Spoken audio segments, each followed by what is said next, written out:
Hey guys, well I thought I'd do a different video from normal, have a little go at a narrated flight, or rather this is more the lead up to me going through the gap we call the back passage.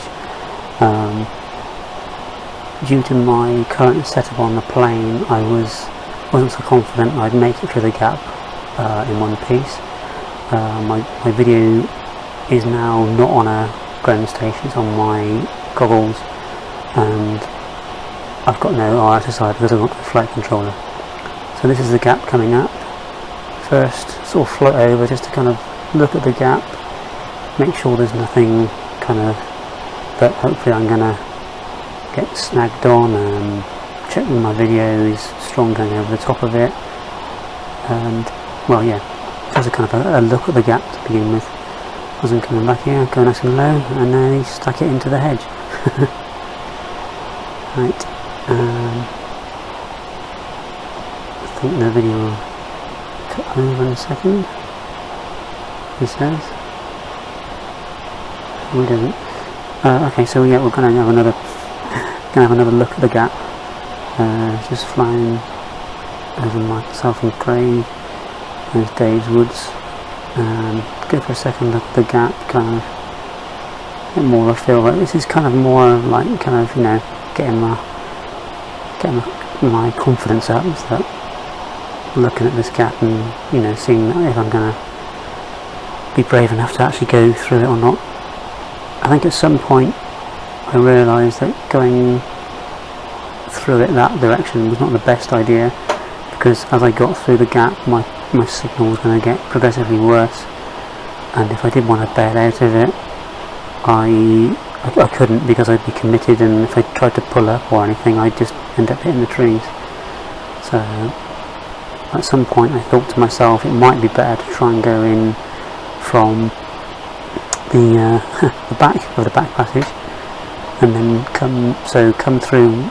As you start off, your signal's going to be the weakest, and if I do notice any problems in my video or control link, hopefully I can pull up before I actually get into any trouble or crash. So this is the first kind of look at the gap from this side. Kind of thought I'd go over the woods as well. Again, this is all kind of like sighting flights and just kind of getting myself a bit more confident that I'm not going to stuff it in if I go for this gap. Just going to fly back over our heads again, and you can kind of see the gap over there to the right. There's a thick hedge behind us, and then another hedge, and then a big clump of trees, so it's not an insignificant gap to try and get through. So I'm going to have another look and go around the back and see what we think.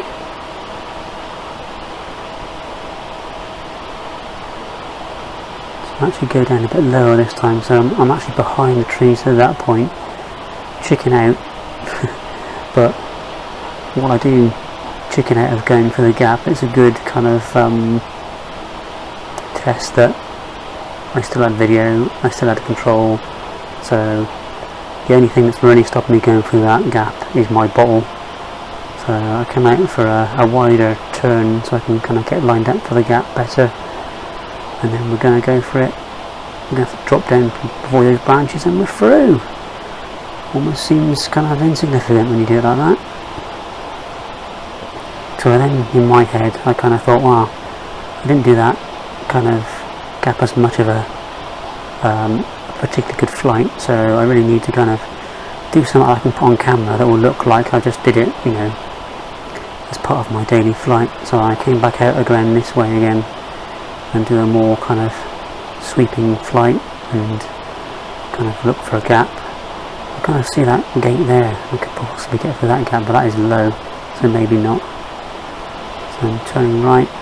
I'd kind of like to go through the gap in the trees there, but it would be a very tight turn in order to line myself up for the back passage. So I go for this gap instead. Lining it up nicely, trying to keep low, the trees, and we're through again. really should have done a victory roll at that point, I think, to really kind of cement the victory of going through the gap. Well, that's the end of the video, so thanks for watching, and I hope it was of interest to you. Take care, bye.